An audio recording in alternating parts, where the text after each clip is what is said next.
Very good morning dear AB school students. હવે આપણે ચેપ્ટરનું છેલ્લો ટોપિક 16.5.2 ડિટર્જન્ટમાં આપણે ક્લાસિફિકેશન શીખ્યા. બે important classification, that is anionic detergent અને નોન આયનિક ડિટર્જન્ટ વિશે લર્ન કર્યા. હવે ચેપ્ટરનો છેલ્લો ટોપિક જે આજે શીખવા જઈ રહેલા છે, that is classification 2 of detergent, જેને કહેવામાં આવે કેટાયનિક ડિટર્જન્ટ, જેને ધનાયનીય પ્રક્ષાલકો પણ કહેવામાં આવે.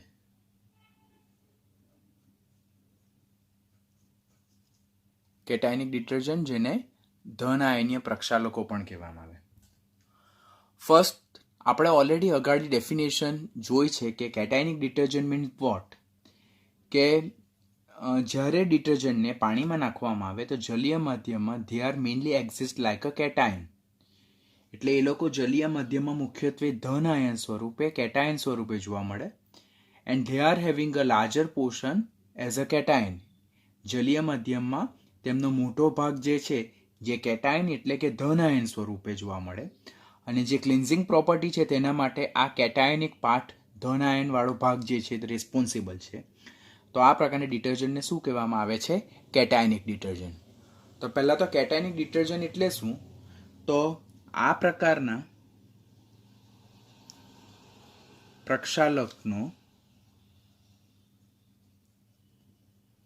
પ્રકારના પ્રક્ષાલકના અણુનો મોટો ભાગ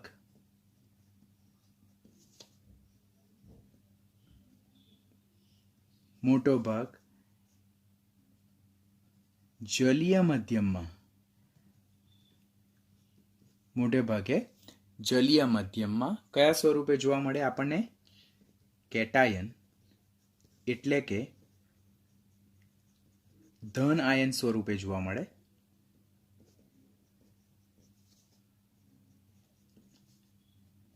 પ્લસ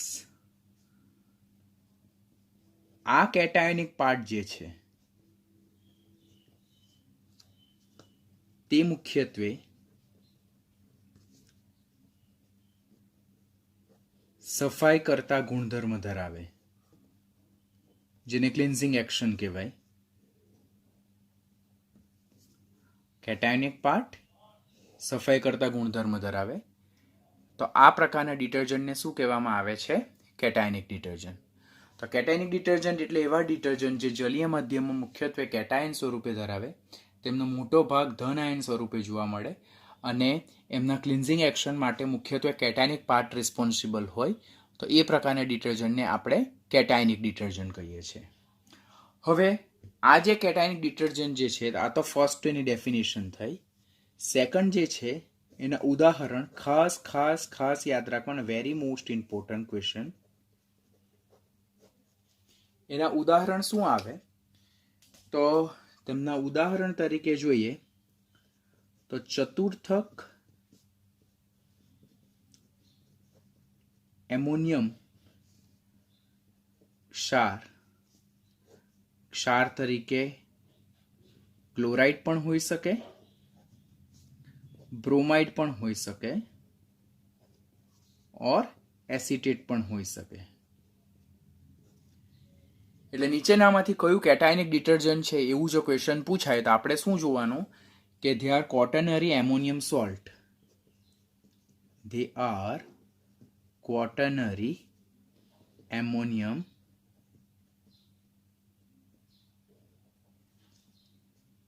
સોલ્ટ. આપણે A to Z સોલ્વ કરશું તો તેમાં ક્વોટર્નરી એમોનિયમ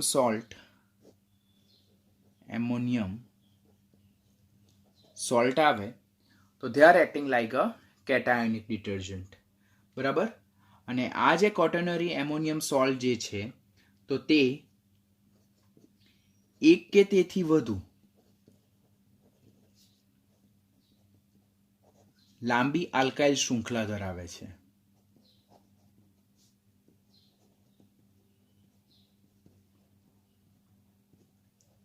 એટલે minimum they must having a 1 long fatty acid chain. એટલે મિનિમમ એક તો લાંબી આલ્કાઇલ શૃંખલા હોવી જોઈએ, બટ એવા ઘણા એક્ઝામ્પલ છે કે જેમાં આલ્કાઇલ શૃંખલા એક કે તેથી વધારે પણ જોવા મળે, but minimum they possess minimum 1 long straight chain alkyl chain. તો તે યાદ રાખવાનું. તો આમ કેટાયનિક ડિટર્જન્ટ એટલે શું? તો જલીય માધ્યમમાં ધન આયન સ્વરૂપે મળે. રાસાયણિક રીતે તેઓ બંધારણની વાત કરીએ તો ચતુર્થક એમોનિયમ ક્ષાર છે. ક્ષાર તરીકે ક્લોરાઇડ પણ હોઈ શકે, બ્રોમાઇડ પણ હોઈ શકે અને એસિટેટ પણ હોઈ શકે. જો એનું વેલ નોન એક્ઝામ્પલ જોઈએ, મોસ્ટ ઇમ્પોર્ટન્ટ, તો દેટ ઇઝ સીટેબ. આપણે આ યાદ રાખવાનું. આના પરથી આપણને આખું નામ બનાવતા આવડે. That is what? Cetyl trimethyl ammonium bromide. તેમાં સિટાઇલનો સી, ટ્રાઇમિથાઇલનો ટી, એમોનિયમનો એ અને બ્રોમાઇડનો બી. એટલે આ સિટાઇલ ટ્રાઇમિથાઇલ એમોનિયમ બ્રોમાઇડ જે છે તો તે કયા પ્રકારનું ડિટર્જન્ટ છે? કેટાયનિક ડિટર્જન્ટ છે. એનું ઉદાહરણ જો જોઈએ તો ફર્સ્ટ આપણે તો સિટાઇલ ગ્રુપ લખવાનું. હવે સિટાઇલ ગ્રુપ લખવા પહેલા આપણને અહીંયા શું દેખાય? એમોનિયમ બ્રોમાઇડ દેખાય. તો એમોનિયમ બ્રોમાઇડ જો હોય તો હું આ રીતે લખું, NH4 પ્લસ Br માઇનસ, અને હું એમોનિયમ બ્રોમાઇડ કહું, બરાબર. હવે આ એમોનિયમ બ્રોમાઇડ જે છે તો તેમાં આ રીતે હોય, H H H H plus Br minus. આ એમોનિયમ બ્રોમાઇડ છે. પરંતુ અહીંયા જો અગાડીના ગ્રુપ જોઈએ તો આપણી પાસે બે ગ્રુપ કયા કયા છે? એક સિટાઇલ ગ્રુપ છે અને એક શું છે? ટ્રાઇમિથાઇલ ગ્રુપ છે. ધેટ મીન્સ આ જે એમોનિયમ સમૂહ જે છે તેમાંથી કોઈ એક સમૂહ જે છે તેની જગ્યાએ કોણ જોડાયેલું હશે? સિટાઇલ સમૂહ જોડાયેલો હશે. અને બાકીના જે 3H છે તેના સ્થાને કોણ જોડાયેલું હશે? મિથાઇલ જોડાયેલું હશે. તો હવે બંધારણ દોરીએ આપણે. તો હવે બંધારણ આપણા માટે ઇઝી થઈ જાય કે N છે તો તેની સાથે કયો સમૂહ જોડાયો? સિટાઇલ સમૂહ. સિટાઇલ સમૂહ શું છે તે અત્યારે શીખવીશ. અત્યારે બેઝિક બંધારણ તમને યાદ રાખતા શીખવું છું. આ H ને સ્થાને આપણને મિથાઇલ, અહીંયા પણ મિથાઇલ, અહીંયા પણ મિથાઇલ પ્લસ Br માઇનસ. તો આને કહેવામાં આવે cetyl 1 2 3 trimethyl ammonium bromide. Cetyl 1 2 3 trimethyl ammonium bromide. તો તેને શું કહેવામાં આવે? Cationic detergent. હવે જ્યાં સિટાઇલ ગ્રુપ જે છે તો સિટાઇલ ગ્રુપ શું છે? It's a 16 carbon containing fatty acid chain. Cetyl ગ્રુપને આ રીતે લખી શકાય. તો આ જે સિટાઇલ ગ્રુપ જે છે તેને સ્થાને તમે આ રીતે લખી શકો, CH3 CH2 15 ટાઈમ્સ, અને આ જે છે તે ડાયરેક્ટ નાઇટ્રોજન સાથે જોડાયેલું હશે. હવે ઘણી બુક આ સિટાઇલ ગ્રુપને આ રીતે પણ લખે છે, CH3 CH2 14 ટાઈમ્સ CH2 પછી નાઇટ્રોજન સાથે જોડાયેલું હોય. તો this is also cetyl group. એટલે you will not getting confuse while you are seeing the structure. Cetyl group એ 16 કાર્બન ધરાવતી લાંબી ફેટી એસિડ શૃંખલા જે છે, બરાબર, આલ્કાઇલ પાર્ટ જે છે, બરાબર. તો એ સિટાઇલ ગ્રુપ જે છે તેને આપણે CH3 CH2 15 ટાઈમ્સ પણ રાઇટ કરી શકીએ, ઓર એને CH3 CH2 14 ટાઈમ્સ અને CH2 તરીકે પણ લખી શકાય. આ બંને શું છે? સિટાઇલ. જે નાઇટ્રોજન, જે ક્વોટર્નરી એમોનિયમ સોલ્ટ જે છે તો તેમાં જે નાઇટ્રોજન છે તેની સાથે ડાયરેક્ટલી જોડાયેલું છે. તો તો એને સિટાઇલ ટ્રાઇમિથાઇલ એમોનિયમ ક્લોરાઇડ પણ કહી શકાય, બ્રોમાઇડ પણ કહી શકાય, એસિટેટ પણ આવી શકે. બીજું વેલ નોન એક્ઝામ્પલ જે છે તો ધેટ ઇઝ પોલીટ્રાઇલમિથાઇલ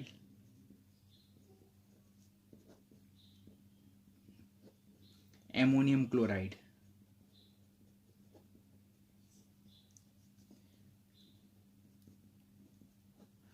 ક્વોટરનરી સોલ્ટ દેખાય એટલે આપણે આંખ મીચીને કહી દેવાનું કે એ કયું છે, કેટાયનિક ડિટર્જન્ટ છે. ત્યાર પછી આ પહેલું એક્ઝામ્પલ જે છે તો બોર્ડવાળા સ્ટુડન્ટ્સ જે હોય, જે ગુજસેટ માટે પ્રિપરેશન કરે તો એ યાદ રાખે. જે લોકો નીટ માટેનું એક્સ્ટ્રા વસ્તુ કરવા માંગે તો તેણે આ કરવાનું, સાથે સાથે સોપામાઇન પણ કરવાનું. સોપામાઇન ધેટ ઇઝ ઓલ્સો ક્વોટરનરી સોલ્ટ, બરાબર, જેનું બંધારણ જે છે તો C17, H33, અમાઇડ સમૂહ, CH2, NH, CH2, CH2, ammonium salt, CH3 thrice 2 times અને SO4 -2. તો ધીસ ઇઝ સ્ટ્રક્ચર ઓફ સોપામાઇન. ડેફિનેટલી પૂછાવાનું નથી, બરાબર, એક વખત ધ્યાનમાં રાખવાનું, પણ ખાસ યાદ રાખવાનું કે સોપામાઇન એ કયા પ્રકારનું ડિટર્જન્ટ છે. તો it is also which kind of detergent? It is also cationic detergent. તો કેટાયનિક ડિટર્જન્ટમાં પહેલાં તો જલીય માધ્યમમાં એ લોકો કેટાયન સ્વરૂપે જોવા મળે, તેમનો મોટો ભાગ ધન આયન સ્વરૂપે જોવા મળે. પછી એમનો કયો પાર્ટ ક્લિન્ઝિંગ એક્શન માટે રિસ્પોન્સિબલ છે? તો કેટાયનિક પાર્ટ ક્લિન્ઝિંગ એક્શન માટે રિસ્પોન્સિબલ છે. ઉદાહરણ શું છે એના? તો તેઓ ચતુર્થક એમોનિયમ ક્ષાર છે, એટલે ક્વોટરનરી એમોનિયમ સોલ્ટ છે. સોલ્ટ તરીકે ક્લોરાઇડ સોલ્ટ પણ હોઈ શકે, બ્રોમાઇડ પણ હોઈ શકે, ઓર એસિટેટ પણ હોઈ શકે, જે મિનિમમ એક લાંબી આલ્કાઇલ શૃંખલા ધરાવે. એકથી વધારે પણ ધરાવી શકે, બટ મિનિમમ એક તો ધરાવે જ. સારામાં સારું ઉદાહરણ કયું? બેસ્ટ, ધેટ ઇઝ સીટેબ, જેને કહેવાય સિટાઇલ ટ્રાઇમિથાઇલ એમોનિયમ બ્રોમાઇડ. બંધારણ આખું લર્ન કરવા પહેલાં એમોનિયમ બ્રોમાઇડનું લખવાનું બંધારણ, બરાબર, NH4+ Br-, જેમાં 4 H+ છે તેને સ્થાને 1 H ને સ્થાને સિટાઇલ ગ્રુપ જોડાય અને 3 H છે તેને સ્થાને ટ્રાઇમિથાઇલ જોડાય, એટલે સિટાઇલ ટ્રાઇમિથાઇલ એમોનિયમ બ્રોમાઇડ મળે. સિટાઇલ ગ્રુપ એટલે શું? કે 16 કાર્બન ધરાવતી લાંબી આલ્કાઇલ શૃંખલા, રેખીય આલ્કાઇલ શૃંખલા. CH3 CH2 15, NH CH3 CH2 14 CH2 તરીકે પણ લખી શકાય, બંને સેમ જ છે. ને બીજા નીટ માટેના આ એક્સ્ટ્રા એક્ઝામ્પલ યાદ રાખવાના. હવે ઉપયોગ જે છે, તો આ જે કેટાયનિક ડિટર્જન્ટ છે તેના ઉપયોગ ક્યાં જોવા મળે? ઉપયોગ પણ કોમ્પિટિટિવ બોર્ડ ગુજસેટનો ઇમ્પોર્ટન્ટ ક્વેશ્ચન. ડિટર્જન્ટ જે છે તો ડિટર્જન્ટમાં તમારે 3 વસ્તુ તો ખાસ યાદ રાખવાની જ. કયા પ્રકારનું ડિટર્જન્ટ છે, બરાબર, એનું બંધારણ કયું અને એનો ઉપયોગ કયો. તો પહેલું, they are expensive one. તે લોકો એક્સપેન્સિવ હોવાને કારણે તેમનો જે ઉપયોગ જે છે તો તે કેવું છે? મર્યાદિત છે.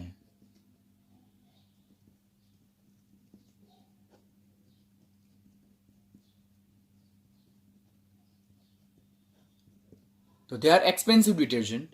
સેકન્ડ વન જો જોઈએ તો તેઓ હોસ્પિટલમાં ખાસ ઉપયોગી છે. અને ડ્યુ ટુ વિચ પ્રોપર્ટી? તો that is due to germicidal property.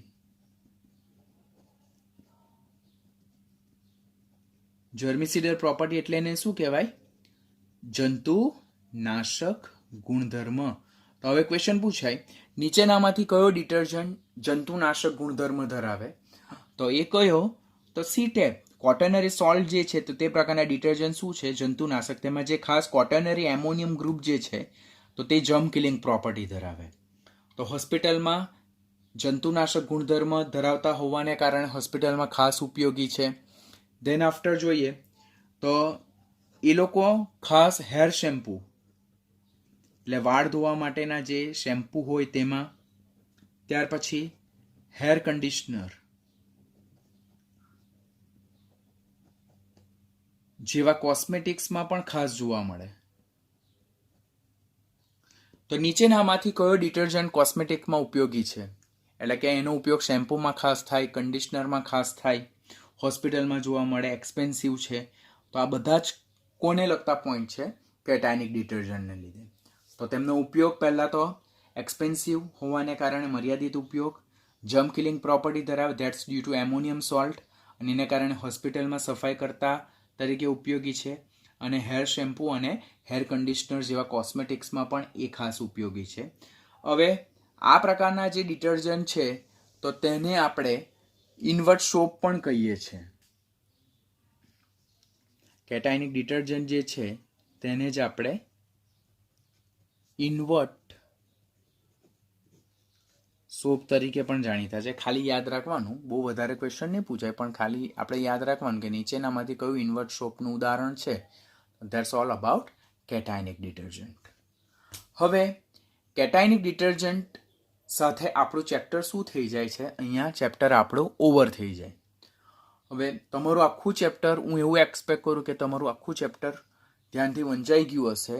નહીં વંચાઈ ગયું હોય તો સેટરડે સન્ડે સુધીમાં ખાસ કમ્પલસરી પરફેક્ટલી રેડી કરવાનું, જેથી નેક્સ્ટ વીકથી આપણે નવું ચેપ્ટર સ્ટાર્ટ કરીએ તો એ નવા ચેપ્ટરમાં તમને જે લેફ્ટ ઓવર ચેપ્ટર જે છે, જે ચાલી ગયેલું ચેપ્ટર છે, તેનું કોઈ જાતનું બર્ડન નહીં રહે. કેટલું હોમવર્ક તમારે ઘરેથી ખાસ કરવાનું છે?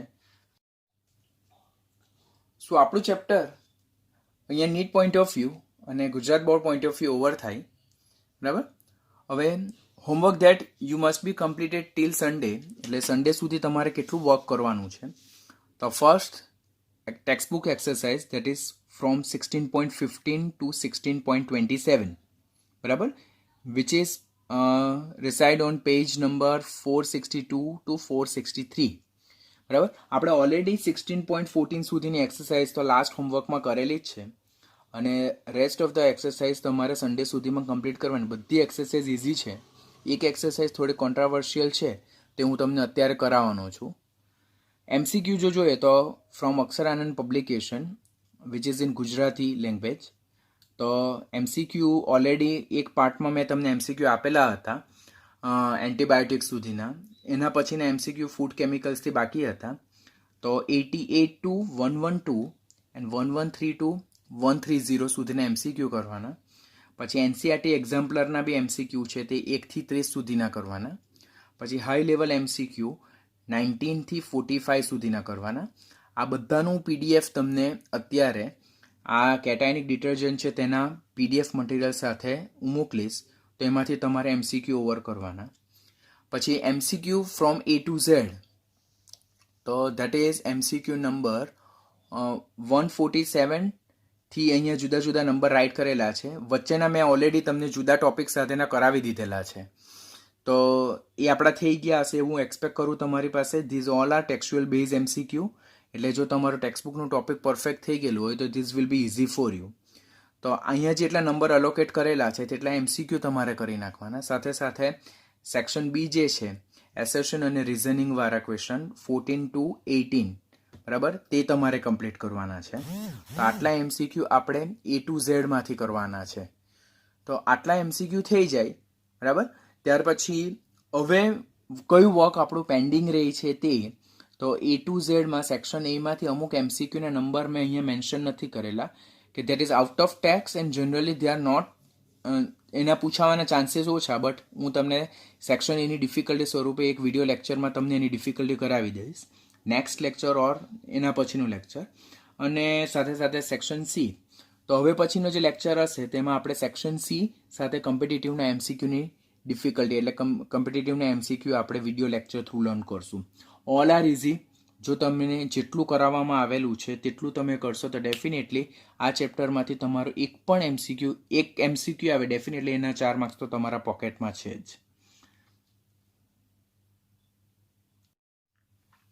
ઇન્ટેક્સ બેઝ ક્વેશ્ચન છે, તેમાં 16.4 જે છે તો તે તો ઓલરેડી સેપોનિફિકેશનમાં મેં તમને કરાવી દીધેલું છે વિડીયો લેક્ચરમાં જ.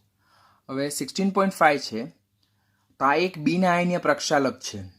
કેવું છે? નોન આયોનિક પ્રક્ષાલક, કે જે પ્રવાહી પ્રક્ષાલકો એટલે કે લિક્વિડ ડિટર્જન્ટ જે છે, પાયસીકારક એટલે ઇમલ્સિફાઈંગ એજન્ટ, અને ભીંજવનાર પદાર્થ એટલે કે વેટિંગ એજન્ટમાં હાજર હોય. તો આ જે ઉદાહરણ છે તો પહેલાં એનું બંધારણ તમારે યાદ રાખવાનું. તમને નીટમાં ખાસ પૂછાઈ શકે કે નીચેનામાંથી કયું બિન આયનીય પ્રક્ષાલક છે. તો બિન આયનીય પ્રક્ષાલકનું આ બંધારણ છે, એક યાદ રાખવાનું. આપણે કરેલ છે તેના સિવાય એક એક્સ્ટ્રા છે, તો એ તમારે બિન આયનીય પ્રક્ષાલકમાં આ બંધારણ ડ્રો કરી દેવાનું. બરાબર. પછી એમાં શું પૂછ્યું છે કે એમાં જળ અનુરાગી અને જળ વિરાગી પાઠ લખો.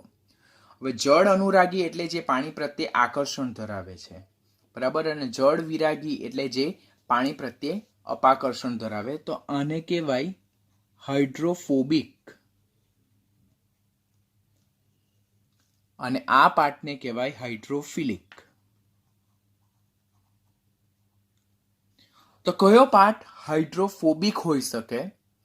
તો આપણને ખબર છે કે ઓલરેડી તમે આલ્કોહોલ, ફિનોલ, ઇથર અને ઓર્ગેનિકના ચેપ્ટર લર્ન કર્યા. તો જે હાઇડ્રોકાર્બન શૃંખલા જે છે તો that is having water repelling property, એટલે પાણી પ્રત્યે આકર્ષણ નહીં પરંતુ અપાકર્ષણ ધરાવે. તો આમાં જે આલ્કાઇલ પાર્ટ છે ઓર હાઇડ્રોકાર્બન પાર્ટ જે છે તો કેવો છે? તો તે હાઇડ્રોફોબિક છે. તો અહીંયા સુધીનો પાર્ટ જે છે, આટલો પાર્ટ, તો એટલો પાર્ટ કેવો છે આપણો? હાઇડ્રોફોબિક. એ કેવો છે? હાઇડ્રોફોબિક પાર્ટ છે. અને આટલો જે પાર્ટ જે છે આપણો,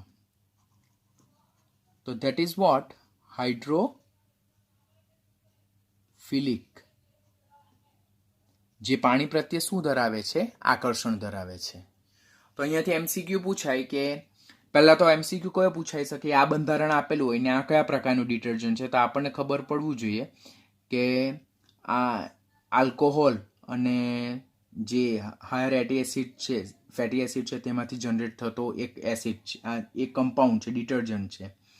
અને એ કોનું ઉદાહરણ છે? બિન આયની પ્રક્ષાલકનું છે. તેમાં હાઇડ્રોફોબિક પાર્ટ એ હાઇડ્રોકાર્બન પાર્ટ છે અને this is what? Hydrophilic part, જે પાણી પ્રત્યે આકર્ષણ ધરાવે અને આ પાણી પ્રત્યે અપાકર્ષણ ધરાવે છે. તેવી જ એક એક્સરસાઇઝ 16.27 છે કે નીચેનામાંથી કયા જળ અનુરાગી અને જળ વિરાગી છે? તો અત્યારે જ લર્ન કર્યું કે જળ વિરાગી એટલે જે પાણી પ્રત્યે અપાકર્ષણ ધરાવે, તો એ કયો? હાઇડ્રોકાર્બન પાર્ટ હોઈ શકે. તો પહેલામાં આટલો પાર્ટ જળ વિરાગી હશે, સેકન્ડમાં આટલો પાર્ટ જળ વિરાગી હશે, અને થર્ડ વન જે છે તો that is what? CH3 CH2 16. તો આટલો પાર્ટ શું છે? જળ વિરાગી હશે. જળ વિરાગી, જેને જ કહેવાય હાઇડ્રોફોબિક. અને બાકીના જે આ પાર્ટ જે છે લેફ્ટ ઓવર, તે બધા કેવા છે? જળ અનુરાગી, જે પાણી પ્રત્યે આકર્ષણ ધરાવે છે. તો આની સાથે આપણી એક્સરસાઇઝ પણ ઓવર થાય. એમસીક્યુનું જેટલું વર્ક હોમવર્કમાં આપેલું છે compulsory you must have to complete it till Sunday સુધીમાં કમ્પ્લીટ કરી નાખવાનું. નેક્સ્ટ લેક્ચરમાં આપણે સેક્શન સી જોઈશું. સાથે સાથે કોમ્પિટિટિવના જેટલા એમસીક્યુ ઓવર થાય તેટલા કરશું. જો બાકી રહી જાય તો એના પછીના વન મોર લેક્ચરમાં આપણે ઓલ કોમ્પિટિટિવના એક્ઝામ ગુજસેટના, સાથે સાથે EIEEEના, JEEના, નીટના તો આપણે આવતીકાલે કરવાના જ છે. એની સાથેના આપણા એમસીક્યુ ઓવર કરશું ને એની સાથે ચેપ્ટર આપણે વાઇન્ડ અપ કરશું. પછી નવું ચેપ્ટર સ્ટાર્ટ કરશું.